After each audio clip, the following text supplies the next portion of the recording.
Kufunguliwa kwa muhuri wa 6.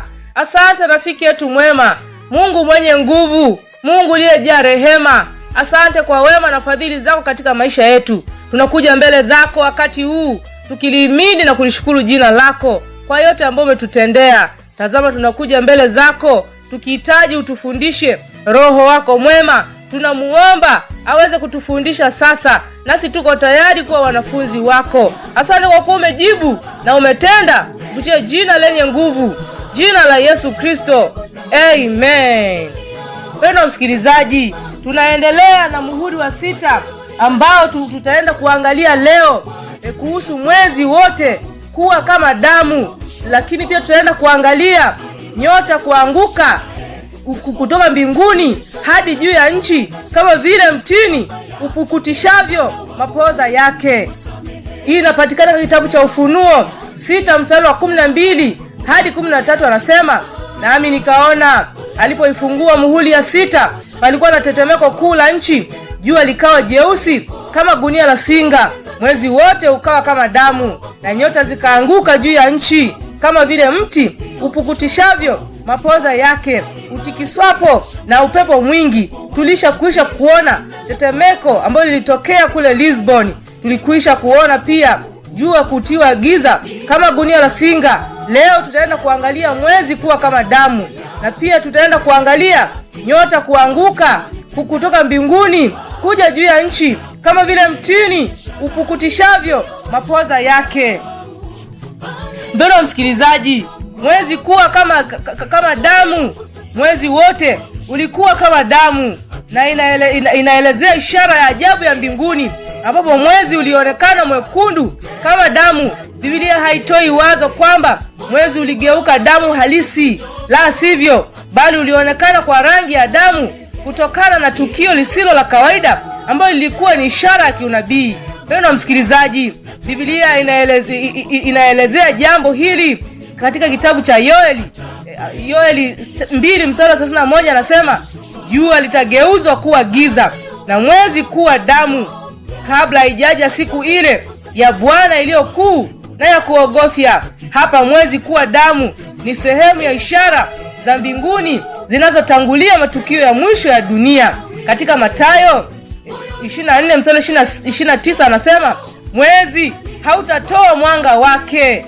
Waelezaji wengi wa unabii, mpendwa, wanaona kwamba mwezi ulipoonekana kama damu ulikuwa ukitoa mwanga hafifu wa rangi nyekundu kutokana na hali ya anga. Na maelezo ya SD Bible Commentary inaeleza kwamba sehemu hii ya unabii ilipata utimizo wake katika tukio la kihistoria la Mei 19 mwaka 1780 huko Amerika ya Kaskazini. Commentary inaonyesha kuwa usiku uliofuata giza kuu la mchana, mwezi ulioonekana mwekundu kama damu, na hali hiyo ilitazamwa kama utimizo wa moja kwa moja wa Ufunuo 6 mstari wa 12. Pia inaeleza kwamba hiyo hali inaonekana kama ilikuwa na moshi, kama ukungu fulani, kama ni hali nzito ya anga, vilifanya mwanga wa mwezi kubadilika na kuonekana wa damu.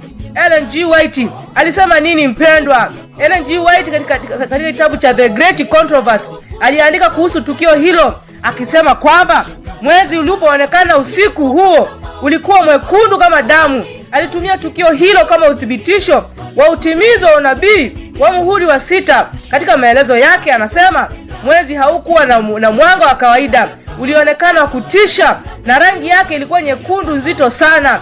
Ellen G. White aliona hii kama ishara ambayo Mungu aliruhusu ionekane ili kuonyesha kwamba unabii wa ufunuo ulikuwa unatimia. Vyanzo vingine vya kihistoria vinasemaje? Wanahistoria wengi wa karne ya 18, mpendwa, waliandika kwamba usiku wa Mei 19 mwaka 1780 mwezi ulionekana kama umefunikwa na damu. Baadhi ya mashahidi waliandika kwamba mwezi ulipoonekana kupitia mawingu mazito ulionekana mwekundu kama damu, na maelezo ya kisayansi yanaonyesha kwamba kulikuwa na moshi mkubwa wa misitu, kulikuwa na chembe hewani na ukungu mzito ambavyo viliweza kufanya mwanga wa mwezi kupenya kwa rangi nyekundu ya damu. Giza la usiku, mpendwa, uliofuata tarehe 19 Mei 1780 lilikuwa la ajabu kama lile la mchana lilivyokuwa la kutiwa giza kwa jua. Giza la jioni ile lilikuwa zito kuliko giza lolote ambalo limewahi kushuhudiwa tangu Mungu aliposema iwe nuru. Watu walioishi wakati ule mpendwa, wakati wa mwezi kutiwa damu, wasingeweza kujizuia kufikiri kwamba kila kitu chenye mwanga katika ulimwengu kingefunikwa kwa giza lisilopenyeka au kingeondolewa kabisa. Basi giza lisingeweza kuwa kubwa zaidi ya hili. Karatasi nyeupe iliyoshikiliwa karibu na macho haikuweza kuonekana kabisa, sawa na velvet nyeusi kabisa. Jioni ile mpendwa, haijawahi kuwa na giza kiasi hicho tangu wana wa Israeli walipotoka katika nyumba ya utumwa. Giza hili zito liliendelea hadi saa 1 usiku, ingawa mwezi ulikuwa umetimia siku hiyo iliyotangulia. Kuhusu hali ya mwezi mpendwa, ilionyesha wazi kuwa haikuwa kupatwa kwa jua wakati wowote. Mwezi ulipoonekana katika usiku huo wa ajabu, ulionekana kulingana na unabii ulivyotabiri, yani mwezi kuwa kama damu. Mpendwa msikilizaji, unabii wa mwezi kutiwa damu uliweza kutimia katika kipindi hicho cha Mei 19 mwaka 1780. Sasa basi tuweze kuangalia nyota za mbinguni kuweza kuanguka. Mpendwa msikilizaji, historia yenyewe inathibitisha kwamba nyota za mbinguni kuanguka zilishawahi kutokea. Tunarejelea katika mvua kubwa ya vimondo, yani meteors, ya tarehe 13 Novemba mwaka 1833. Kuhusiana na jambo hili mpendwa, kuna ushuhuda mchache ambao unatosha kuweza kuonyesha kwamba unabii huu ulitimia. Mtu mmoja alisema kwamba nilisikia sauti ikisema angalia dirishani. Huyu mtu alitoka usingizini kwa mshangao, akaangalia mashariki, akaona mwanga wa alfajiri. Mashariki umejaa mwanga wa alfajiri na vimondo vingi mno. Anasema kwamba huyu mtu aliweza kumwita mke wake aweze kuangalia, na mke wake aliweza kuangalia katika dirisha, aliona nyota zilivyoanguka. Huyu mwanaume akajibu akasema, hili ndilo ajabu yenyewe ambayo hatujawahi kuisikia. Na wote kwa pamoja wakahisi mioyoni mwao kuwa hii ilikuwa ni ishara ya siku za mwisho. Kwa kweli nyota za mbinguni zikaanguka juu ya nchi kama mtini upukutishavyo tini zake mbichi, utikiswao na upepo mkali. Ufunuo 6:13. Mbona hizi nyota ziliangukaje?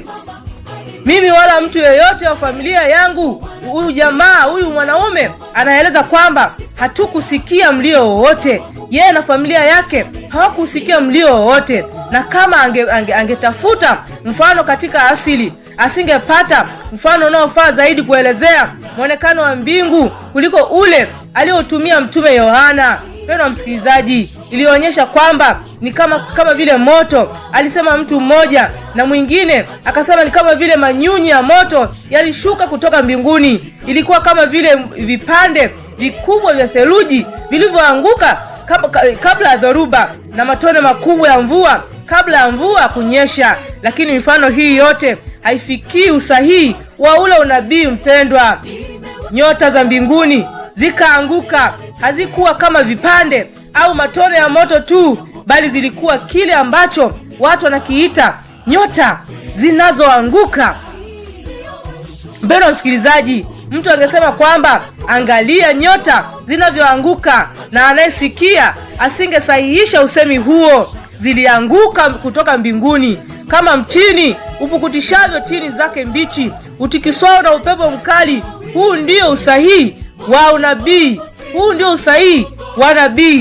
Mpendwa msikilizaji, nyota zilianguka kama mtini utupavyo tini zake mbichi, utikiswao na upepo mkali. Huu ndio usahihi wa nabii. Nyota hazikuanguka kutoka sehemu nyingi kama miti mingi, bali kila upande ulianguka kuelekea upande wake, yani kaskazini. Nyota zilianguka kuelekea kaskazini, kutoka magharibi kuelekea magharibi, na kusini kuelekea kusini hazikuanguka kama matunda yaliyoiva, bali kama matunda mabichi yanayotupwa kwa nguvu, yakitoka kwa kasi na kushuka, baadhi yakivuka njia za mengine. Tukio hili lilikuwa la kushangaza sana mpendwa. Mvua ya nyota inayoruka angani, kubwa kuliko yote ambayo dunia imewahi kurekodi, lilionekana kote Marekani asubuhi ya tarehe 13 Novemba 1833.